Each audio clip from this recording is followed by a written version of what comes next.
Hello बच्चों। चलिए प्रश्न को पढ़ते हैं। एक दंड की सामर्थ्य उसकी चौड़ाई और गहराई के वर्ग के गुणनफल के अनुकलनानुपाती है। उस उच्चतम सामर्थ्य के दंड की चौड़ाई और गहराई ज्ञात कीजिए जो डी व्यास के गोल गोल लट्ठे से काटा गया है। तो ये हमने प्रश्न पढ़ लिया है बच्चों। सबसे पहले हम प्रश्न के लिए लिखेंगे मुख्य अवधारणा। तो इस प्रश्न के लिए मुख्य अवधारणा, मुख्य अवधारणा में हम क्या करते हैं, देखिए सबसे पहले हम देखेंगे कि उच्चतम या निम्नतम कैसे ज्ञात किया जाता है। तो सबसे पहले हम क्या करते हैं बच्चों, कोई भी फलन लेते हैं। मान लीजिए हमारे पास कोई फलन है y बराबर एफ एक्स। ये हमने फलन ले लिया। हम इसका अवकलन करेंगे तो ये हो जाएगा डी वाई बटा डी एक्स बराबर एफ डैश एक्स। उसके बाद फिर क्या करेंगे, हम इसकी तुलना जीरो से करेंगे तो एफ डैश एक्स बराबर जीरो। तो हमें एक्स के कुछ मान मिलेंगे। देखो मान लीजिए एक्स का मान a1 a2 और इस प्रकार से हमें कुछ मान मिलते हैं। तो हमें क्या करना है, इसके बाद हम इसका एक बार और अवकलन करेंगे और इसमें क्या मान रखेंगे, इसमें रखेंगे x बराबर a1 a2 a3 इस तरह के मान। ठीक है। तो यदि ये रखने पर या तो ये जीरो से बड़ा आएगा या फिर ये जीरो से छोटा आएगा। यदि जीरो से बड़ा आता है तो निम्नतम होगा, जीरो से छोटा आएगा तो अधिकतम हो जाएगा x बराबर a1 पर एफ एक्स का मान। ठीक है। इसी प्रकार a2 a3 पर भी आप इसकी जांच कर सकते हो। अब हम प्रश्न को हल करते हैं यहाँ से। ठीक है, देखिए प्रश्न को हल करते हैं। तो सबसे पहले हम क्या करेंगे, मान लेंगे। तो माना माना दंड दंड की चौड़ाई, जैसा प्रश्न में कहा गया है, दंड की चौड़ाई ये मान लिया हमने x इकाई है, x इकाई है। ठीक है। और उसके बाद चौड़ाई के बाद गहराई, गहराई गहराई हम मान लेते हैं y, गहराई y इकाई है।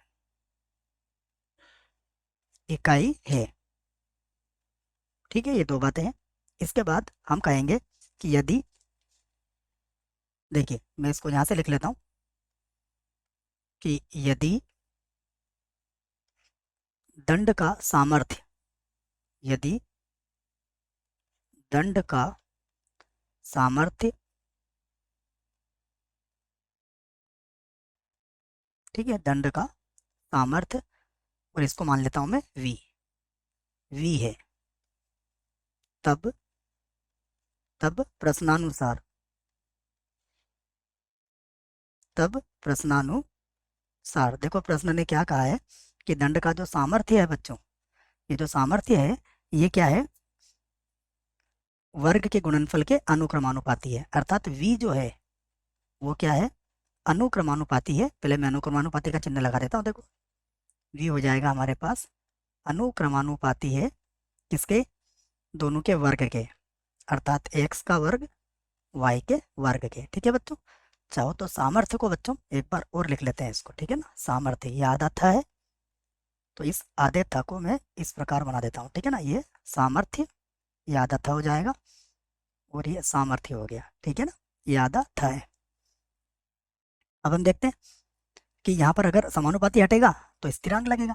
तो v बराबर कितना हो जाएगा, देखो v बराबर हो जाएगा, ये हमारे पास हो जाएगा, है ना, समानुपाती अनुक्रमानुपाती है ना बच्चों। हाँ, तो इसको मैं स्थिरांक ले लेता हूँ यहाँ पर। तो v बराबर हो जाएगा हमारे पास k और ये हो जाएगा x का वर्ग, यहाँ आ जाएगा y का वर्ग। ठीक है, इसे बना देंगे। अभी तक कोई समीकरण बनाई थी, नहीं बनाई थी बच्चों, तो इसे समीकरण एक बना देते हैं जहाँ जहाँ k क्या है, समानुपाती अचर है, समानुपाती अचर है, अचर है। ठीक है, ये हो गया हमारे पास। अब हम क्या करेंगे, देखिए यहाँ पर एक चित्र बनाते हैं, वहां से आपके और बात समझ में आ जाएगी। ये मान लीजिए हमारे पास कोई गोलाकार लट्ठा है और इसमें से हमने क्या करा, इसमें से हम मान लीजिए कोई दंड काटते हैं। इस प्रकार से है ना, ये चित्र बना रहा है, कच्चा चित्र है बच्चों, है ना, ये होगा। ये क्या है, इसका व्यास है, तो इसका व्यास कितना हो गया, डी। ठीक है, और हमें पता है व्यास जो होता है वो परिधि पर सदैव 90 डिग्री का कोण बनाता है। अर्धवृत्त का कोण समकोण होता है, अगर प्रमेय पढ़ा हो तो यहाँ तो 90 डिग्री होगा। अब चौड़ाई हमने कितनी मानी है, एक्स, और इसकी लंबाई कितनी मानी है हमने, वाई। तो यहाँ पर हमारे पास क्या हो जाएगा कि यदि यदि व्यास या गोले का यदि गोले का व्यास व्यास डी हो तो डी का वर्ग बराबर क्या हो जाएगा, एक्स का वर्ग प्लस वाई का वर्ग। कहाँ से लाए हम इसको, पाइथागोरस प्रमेय से। ठीक है ना, ये कहाँ से है, पाइथागोरस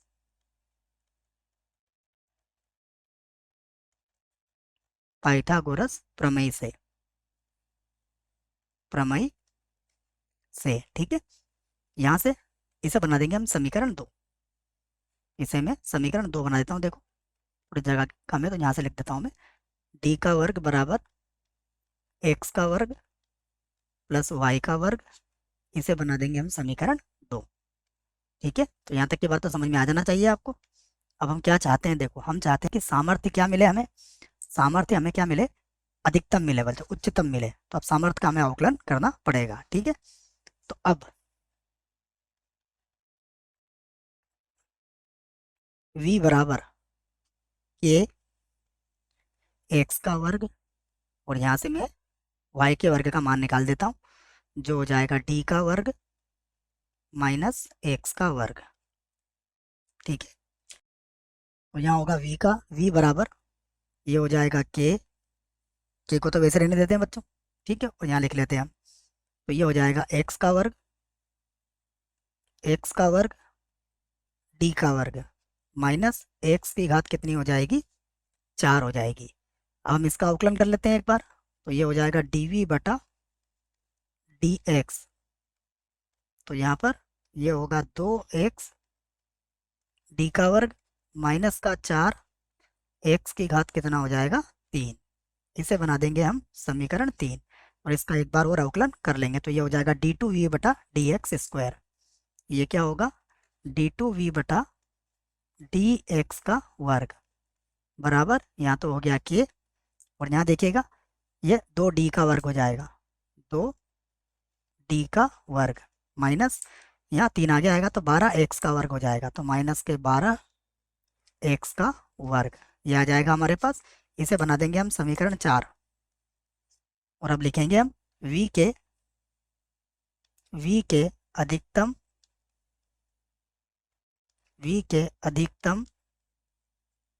या फिर निम्नतम मान के लिए देखिए, इसके अधिकतम या निम्नतम मान के लिए हमें क्या करना पड़ेगा, हमें dv बटा dx की तुलना करना पड़ेगी 0 से। तो dv बटा dx कितना है, जरा देख लेते हैं।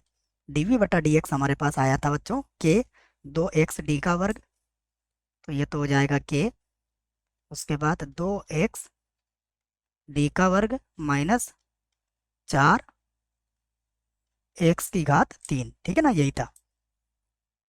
अब देखिए k तो 0 नहीं हो सकता है, क्योंकि ये समानुपाती स्थिरांक है, तो इसको तो 0 के बट्टे में ले जाके आप 0 कर सकते हो, और यहाँ से 2x को आप कॉमन ले सकते हो, तो ये होगा d का वर्ग, और d के वर्ग के बाद ये हो जाएगा माइनस 2x का वर्ग बराबर 0। तुलना करेंगे देखो, तो यहाँ पर ये हो जाएगा 2x बराबर 0, और यहाँ पर आ जाएगा या d का वर्ग माइनस 2x का वर्ग बराबर 0। तो देखिए यहाँ 2x बराबर 0 या फिर x बराबर 0, यहाँ पर सीधे मैं x बराबर 0 ही इसको लिख देता हूँ। ठीक है, तो x बराबर 0 होने से क्या आएगा बच्चों, देखिए यदि x बराबर 0 हुआ तो फिर दंड बन ही नहीं पाएगा, क्योंकि x का मान 0 होते ही ये लंबाई हमारी, ये चौड़ाई 0 हो जाएगी। इसका मतलब ये तो संभव नहीं होगा। ठीक है ना, तो ये तो हमारा संभव नहीं होगा, तो यहाँ पर लिख देंगे हम संभव नहीं है, संभव संभव नहीं है। ठीक है, तो ये तो हमारा संभव नहीं है, क्योंकि यदि x का मान हमने बच्चों समीकरण नंबर 4 में रखा, तो समीकरण नंबर 4 में आ जाएगा k 2d का वर्ग, ये आ जाएगा। परंतु इस स्थिति में भी यदि x का मान 0 हम नहीं ले सकते हैं। ठीक है, क्यों नहीं ले सकते हैं? क्योंकि इस स्थिति में फिर वो बन ही नहीं पाएगा, हमारा दंड दंड का निर्माण ही नहीं हो पाएगा। यहाँ से देखते हैं d बराबर कितना आ जाएगा। देखो d बराबर आ जाएगा 2 का वर्गमूल और x। ठीक है, ये आ जाएगा हमारे पास d बराबर वर्गमूल 2x। और यहाँ पर ऋणात्मक चिन्ह का प्रयोग नहीं कर सकते हैं, क्योंकि ये सब लंबाई और चौड़ाई वाले इकाइयाँ हैं बच्चों। ठीक है, तो d का मान आ गया। अब ये मान हम कहाँ रख सकते हैं? समीकरण 4 में। तो अब हम निकालेंगे d2v बटा dx का वर्ग, और d बराबर किस पर? d बराबर हम निकाल रहे हैं वर्गमूल 2x पर, वर्गमूल 2x पर। तो रखिए d का मान वर्गमूल 2x, तो ये हो जाएगा k। उसके बाद यहाँ होगा 2, और d का वर्ग कितना हो जाएगा? 2x का वर्ग माइनस कितना है? माइनस है हमारे पास 12x का वर्ग। तो देखिए क्या आया, 2 का 2 से गुणा करेंगे 4, 4 में से 12 गए, माइनस का 8, तो माइनस का 8 के एक्स का वर्ग, जो सदैव 0 से कम ही आएगा बच्चों, ऋणात्मक आ चुका है। तो अतः d बराबर कितना आया? वर्गमूल 2x पर v क्या होगा? उच्चतम होगा। v उच्चतम होगा। तो अब उच्चतम तो हो चुका है, हमें इसकी लंबाई और चौड़ाई या चौड़ाई और ऊंचाई ज्ञात करनी है। ठीक है, तो अब देखो हम रख लेते हैं मान, ये समीकरण डी का मान रख लेते हैं समीकरण 2 में। ठीक है, समीकरण नंबर 2 से हम इसका मान ज्ञात कर सकते हैं। तो समीकरण 2 से, समीकरण 2 से देखिए डी का वर्ग कितना हो जाएगा? ये हो जाएगा 2x का वर्ग बराबर कितना था? x का वर्ग प्लस y का वर्ग, यही था। ठीक है, अब घटेगा तो ये हो जाएगा x का वर्ग बराबर कितना हो गया? y का वर्ग, अर्थात x बराबर कितना हो गया हमारे पास? x बराबर हो गया बच्चों यहाँ पर हमारे पास y। ठीक है, अब हम यहाँ से लिख लेते हैं, अतः दंड की चौड़ाई, दंड की चौड़ाई, देखो दंड की चौड़ाई हमने कितनी मानी थी? x मानी थी बच्चों, तो इसको लिख लेते हैं हम, दंड की चौड़ाई जो थी x के बराबर, और x का मान कितना आया है? x का मान आया है d बटा वर्गमूल 2 इकाई। तो ये तो हो गई हमारे पास दंड की चौड़ाई। उसके बाद अब लिखेंगे हम दंड की गहराई, गहराई। ठीक है, ये पूछा गया ना हमसे, एक बार और देख लेते हैं बच्चों, दंड की गहराई ही पूछी गई है हमसे। जी हाँ, गहराई ही पूछी गई है। ठीक है, तो यहाँ लिख लेते हैं हम दंड की गहराई। तो गहराई कितनी है हमारे पास? ये भी इसी के बराबर होगी, तो ये हो जाएगी d बटा वर्गमूल 2 इकाई। ये दोनों ही हमारे प्रश्न के उत्तर हैं। मुझे आशा है बच्चों प्रश्न का उत्तर समझ में आया होगा। धन्यवाद।